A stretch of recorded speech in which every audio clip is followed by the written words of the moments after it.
Hi, I'm Mick Garris. Tonight on Take One, we're going to take a look at horror films. And we're going to talk to some of the people who have made some of the finest horror films around.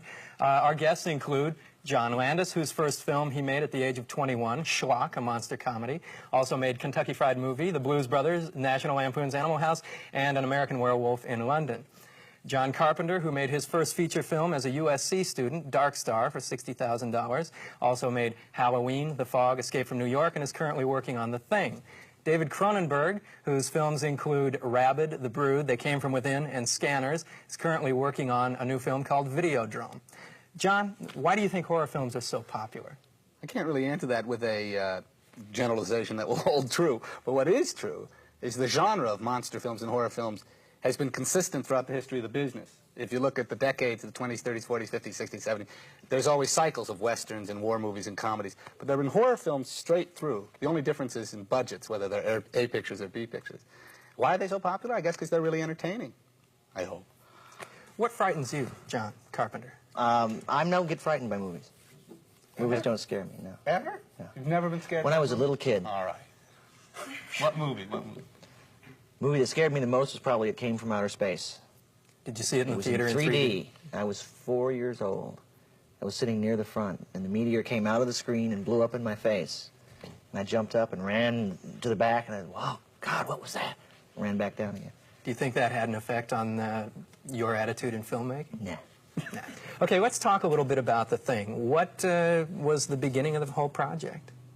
Universal wanted to do a remake of The Thing, which was a film in 1950-51, directed by Christian Nyby, co-directed by Howard Hawks, based on a short story by John Campbell called Who Goes There? And it was an excellent film, one of my favorite movies. It was James Arness as a giant blood-drinking carrot from outer space. Did it scare you when you saw it? It was a chairlifter for me. Popcorn flew. But I realized that I really couldn't remake The Thing from the movie. It just wouldn't work out. So we went back to the short story, which is an entirely different sort of thing. And it's more about a creature that can become you rather than kill you. And physically become you, imitate you perfectly, cell for cell. So that these men in this Arctic camp suddenly realize that their friends are maybe not their friends. And if they don't stop it, it can become the population of the world in about 2 weeks, if it gets any further than this Arctic camp. And when it's threatened, the thing goes through several incantations and does some strange thing to the human body, and that's what the movie's about. We're going to take a look at a clip from The Thing right now, and then we'll talk about that when we come back. What kind of cell structure is this? Well, you see, that's the point. I don't get your plan. I'm not sure it is any kind of cell structure. At least as we know cell structure. You see, when this thing attacked our dogs, it tried to shape its own cells to imitate theirs. We got to it before it had time to finish. Finish what? Finish imitating these dogs. You're saying that that thing in the ice was trying to become our dogs? Yeah. It seems to be able to imitate other life forms. So what's our problem? The thing's not dead yet.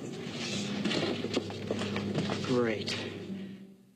David, is there anything you think should not be shown in films? If you want to take that as an absolutely blanket general question, no, I don't think there's anything that should not be shown in films. Specifically, your films are known for a lot of graphic violence. So let's specifically move into your films. Yeah, they have been. No, I think it really depends on the tone of the film. It depends on what the film is trying to do. I mean, I have been offended by violence in movies, but primarily because I think that, I can't think of a specific instance, but because I think, let's say, that the violence is completely gratuitous within the context of the movie. That is to say, every movie has its own rules, and you can really set up any game that you want, but once you do that, you really have to play that game, otherwise the audience feels they know that something's wrong, that something's not working. Your films are probably best known, symbolized by the exploding head at the beginning of Scanners. How do you feel about that? Well, it's, how do I feel about it being one of the symbol of your work? Oh, I think it's very appropriate because the idea of a mind that can't be an energy in a mind that can't be physically contained is very appropriate, I think, to the way I feel sometimes, for one thing. And so and just in terms of the effectiveness of that effect and the way it worked in the context of the movie, I'd be happy to be known by that for a while anyway, until the next movie. When you talk about censorship, you have to get into the ratings problem. Do you have any particularly strong feelings about the ratings board? Yes. Very few people realize this, but the United States is the only country in the world that does not have government-imposed censorship. We have a self-regulating board of the Motion Picture Association of America whose job is to reflect the current mores. For instance, I made a movie called Kentucky Fried Movie, which was 5 years ago. They had a scene of lovemaking where the girl was on top, and it was fairly graphic, and that got an R rating. Now, with the moral majority and equally despicable groups screaming, an identical scene in American Werewolf in a porno movie projected on a screen was considered enough to get me an X. It's the same. It was the same shot. And when I said, "Well, wait a minute, what are you talking about?" They explained it to me, and they're correct. They're saying our job is to reflect the mores of the time, which means President Reagan is president, which means violence, in fact, is okay, and sexuality is evil and corrupt. It's sick. Most horror films having an R rating, it seems to take it out of the hands of kids generally. Does that? I wish they'd stick with R ratings, because I think that young kids shouldn't see some stuff. Where would you draw the line? Would you have given Halloween an R rating? Sure. Sure. How about The Fog? No. PG. It was originally intended as a PG, isn't it? It was always intended as a PG, and even with the stuff, additional stuff that we shot to make it a little stronger, I still think it's a PG film. It's a kid's film. What did it get? R. It got an R. Because at that time, violence was unpopular. See, I had an experience like John's. I was a producer of a film called Halloween 2, and we submitted it to the rating board, and it's the same thing. The sexual part of Halloween 2 was hit on, and it said, this is an X unless you change this. Really? The violence was no problem. David, you've also had problems as far as X and R ratings in your film. Scanners was originally an X. Well, every picture that I've done has originally gotten an X here in the States. But you have to understand that I live in Ontario, Canada, which used to be the most liberal province and now is the most restrictive. Right. So I have to agree, or let me amplify what John was saying. When I came down here to talk to the MPAA about ratings, it was still a relief compared with what happens in Ontario, which is that they take your picture, they take every print, and they cut it, and they hand it back to you, and they say, this is your new movie. They keep the pieces that they've taken out, and you go to jail for 2 years if those are projected, if you put the pieces back. And that's real censorship. And yeah. So what you've got here, however imperfect it may be, at least you still have the option of releasing the film as an X. And of course, there are huge economic sanctions against doing that, and usually you have a contractual obligation not to have an X. Nonetheless, if you really want it to be an X, you can still get it shown here. In Canada, you go to jail. Yeah. So I would say that I think what you need here is another category, something like 14 and over or something, because I agree with John that I wouldn't want, when Shivers, which here was called They Came From Within, was first shown here, I drove down to Buffalo just to see it in another country. And I was really quite upset to see someone bringing a 3-year-old girl in to see this film. And I had a 3-year-old daughter at the time, and I didn't think that the kid should see the movie. And obviously left to adults and parents and guardians, it's just not going to work. And that's one of the reasons that they're being very tough with handing out R ratings here, is because they know that kids are going to get to see these movies with or without parents.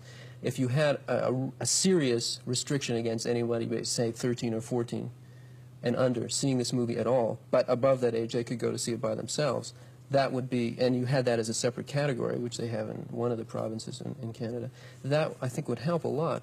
Do you think horror films are cathartic or potentially harmful? I don't or believe neither? I don't believe they're potentially harmful. There are a lot of people who do. Yeah, I don't know. Yes, I think they can be cathartic. It doesn't have to be. Again, getting back, it depends entirely on the individual film. You make generalizations, you can't. I mean, I'm known as a maker of comedies, and I always made a strong generalization in my own mind. I always made a rule: blood is not funny, gore is not funny. If someone's injured, it has to be done in a very straight slapstick way. And then I saw a film called Monty Python in Quest of the Holy Grail, in which a guy is severed limb by limb. It was hysterical, and I was fascinated by it. They're breaking my rule, and I'm laughing. And I realized it all depends on the individual, because the vast majority of horror and monster films are dreck. What do you think really represents your films?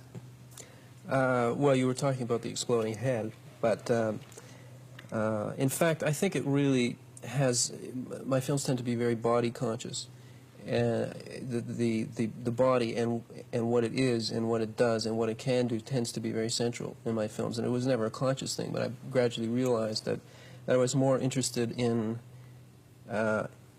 things that happen inside you, mentally and physically, than I was in a kind of exterior threat, which is why you could, I think, legitimately say that none of my films are monster movies in that sense.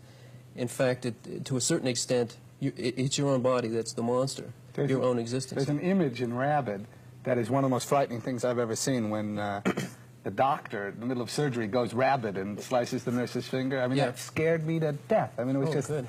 No, but I mean, it was such a remarkable image, that authority figure. You know? Well, that's exactly the thing. And I mean, talking about the thing,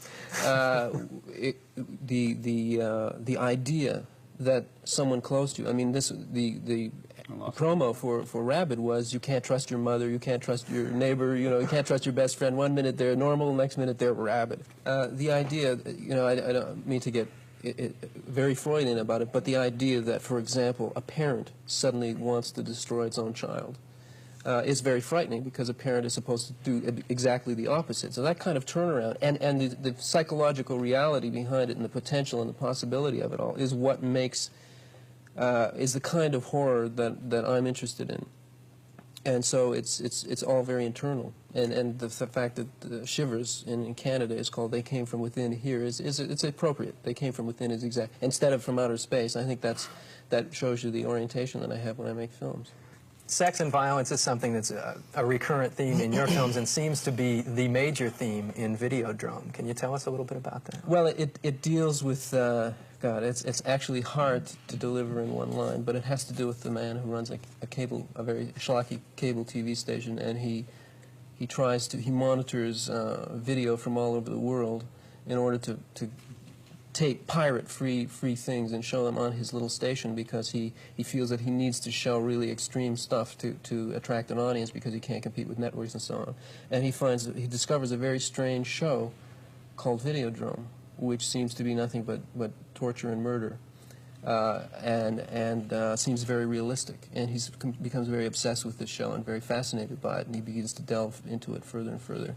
And then it starts to get very strange after that. All right, let's talk a little bit about the use of special effects in creating scenes of horror or whatever. That was a major event in American Werewolf. It took a lot of time. You mean in the production? In the production of the film. Oh, yeah. It was a 10-week schedule. It took 1 week to shoot the 2 minutes. It was horrendous, because you'd show up, Rick and David Naughton and his crew would start... Rick Baker, the makeup artist who's working with David Cronenberg now, would start... They'd start at like 5 in the morning, and we'd come on, you know, making them up, and we'd come on set at 7, and we'd be lit and ready at 8, and then we'd sit there till 1, which was horrendous. I hated it. And then they'd come out and we'd shoot, you know, 2 shots, and it was like, see you tomorrow. How long did it take to devise the effects? Months. To build it, it took months. To devise it, I wrote Werewolf in 1969 in Yugoslavia. It was based on a real experience I had, believe it or not. And I met Rick Baker in 1971 on Schlock. And he was then 20, and I told him I wanted this metamorphosis. For the movie to work, I really felt you couldn't use opticals. You couldn't use lap dissolves like Lon Chaney Jr. You had to see in bright light. You had to see a guy's metamorphosize. And then, in 71, he first showed me his first change-o head. Figured out how to do it. And Rick had worked with the great Dick Smith, and And in fact, Rob Bottin is working with John Carpenter. It's weird. They're all incestuous. They all work together. And it was very frustrating for me because I felt it was very important in the film for the makeups and special effects to work. Again, because I'm treating it realistically. I'm treating it straight. And it's one thing to say, last night I turned into a werewolf, and nothing to see it happening to the guy and experience it with him. And Rick, I guess, he wanted 10 months. I think he got 4 to build everything. And I'm very pleased with the makeups. In fact, throughout the film are pretty extraordinary because you can only build up on an actor's face. And I had scenes where they have to carve down, you know, to his skull. So they ripped apart Griffin Dunne. We killed Griffin Dunne. It's a tragedy. Let's take a look at the transformation scene from An American Werewolf in London right now.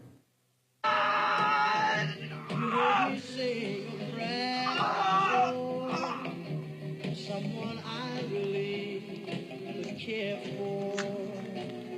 Then suddenly there appeared before me the only Then I heard somebody whisper near me. And when I looked, the moon had turned to gold. Help me! Please! Help me! Help me!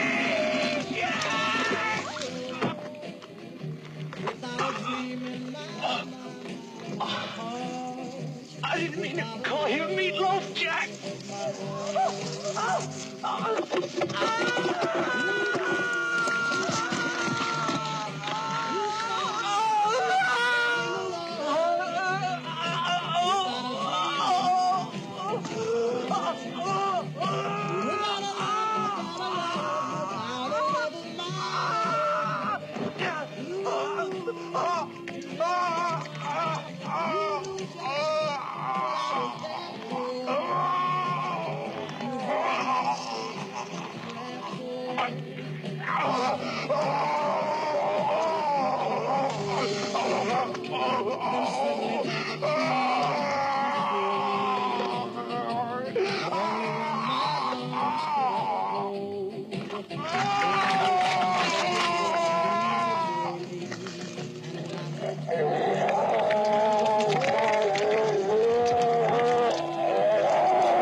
You're working with Rob Bottin on The Thing. Also very extensive transformation type of effects and other sorts of makeup effects.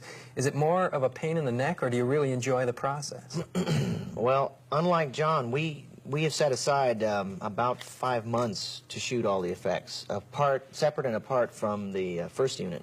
Well, you have much more extensive than I did. They go on and on and on and on and on and on and on. And I have the same problems that John is describing, where you do 1 shot in a day or 2 shots in a day. And they are a pain in the neck if you try to do them in your first unit. If you're trying to do them all at the same time, like if I had a 10-week schedule and it took a week to do the transformations, I would be out of my mind. It was the last week. We had shot in fact, we'd shot all the inserts, so we had nothing to do. So, I was going to say, I read the screenplay by Bill Lancaster of John's movie, and The Thing, and it's just, talk about demand. It's unbelievable what is supposed to happen in the film. I mean, it's unbelievable. Yeah. I can't wait to see it. It's just it's mind-boggling. Well, all of you have taken films that have scenes that really demand more of makeup effects than have been done previous to that time. Well, I mean, makeup men, people love that, of course. I mean, they curse you because they can't fall back on things that they've done before. But on the other hand, as any creative person would be, they're very excited by an incredible challenge. So if you know, the chances are that you will, after all, there are really only a limited number of fabulously good effects people. And there are a lot of films and producers who are clamoring for these people. So that in order, I mean, that's another thing that you don't, that's behind the scene, but the chances that you'll get to work with somebody like Dick Smith or Rick Baker depend very much on how interesting and what kind of challenge it is that you're presenting them with. And if they're going to do something that they did 10 years ago, obviously it's not going to excite them as much as if it's something that that they know their own colleagues are going to phone them up and say, how did you do that? I mean, that's what they want. Although there's a new phenomenon that I see, because I'm a real monster movie buff, you know, I go see everything, no matter how schlocky, which is that it used to be that there'd be some pretty intelligently, you know, well-made, well-directed, well-acted, crafted films until the monster showed up. The monster was so dumb-looking that it blew everything. And now there's a whole new phenomenon, which is there've been a whole bunch of films that are just dreck, but the monsters look great. Yeah. Well, you know, that's the thing. I mean, what does the producer say? He says, look, the only way we're going to sell this terrible film is on the basis of the special effects, the stills of the special effects. I think Roger Corman had a lot to do with both sides of that. You know, I mean, if you're selling the artwork and the stills and the title before there is a picture, what are you going to sell? You're not selling the dialogue. You are selling the monster or the effect. Corman used to do at AFP, they do the poster. And First, then they make a movie. That's right. If the poster got good reviews, then they make the picture. So that means that you would apportion your budget. I mean, that happened to me on They Came From Within. In fact, I mean, we said, okay, look, when you have a dialogue scene, obviously it's 3 shots and goodbye. You know, 1 take, forget it. But when we have special effects, if it takes all day, great. You know, we have to do it, and that's exactly the way that film was shot. Are you ever surprised by the reactions to your films when you go in with an audience? Oh, constantly. Is there any particular time I used to think that, you know, when I was younger and more arrogant and more ignorant, certainly, I used to think the idea of having previews for films was really a bizarre, cop-out, strange industry kind of thing, and I couldn't really understand what that was about. And I later realized that there's a very good reason for it, and I realized that, you know, I used to think, well, a poet doesn't, you know, go out and preview his poetry, but in fact I was wrong about that too, because poets always used to go out and read their poetry to audiences, and they would refine it afterwards, and for the very same reason. And you get so close to it after you worked on a picture for a year or 2 years or however long, that you begin to lose some kind of contact with it, and you have to vicariously experience it again through an audience so that you can really see what it is. I mean, it's almost impossible. It is impossible to walk into one of your own movies, even 30 years later, I'm sure, and see it the way anybody just walking in cold would see it. You can't see it that way. Every shot has a history, every cut has a history, every actor, every prop has a history that distorts your perception of your own film. You have to see it through other eyes, and when you do that, you are constantly being surprised at reactions to things. I mean, when it works exactly the way you thought it would, that's wonderful. It's very rare. Okay, have either of you actually, based on a preview, changed something very strongly? Sure. Like, you could tell me a story. The Fog. The Fog. I showed it to a bunch of people, and they didn't react the way I wanted them to, so I changed it. Is that you shot some additional footage that was harder? Right? Quick. I actually moved the exploding head and scanners 10 minutes into the film. It was originally 3 minutes and 2 minutes into the film. It was the first scene. Yes. Right. And based on audience reaction to that and the general pacing of the film, the rhythm of the film, I realized it was wrong, but I couldn't tell. What's the biggest surprise you've ever had by an audience watching one of your films? That I've ever had? Yeah, have you? Well, 2, actually. One was, there's a line in Animal House that's spoken by Doug Kenny when he says, well, what the hell are we supposed to do, you moron? It's a line. That was not intended to be necessarily amusing. It was exposition.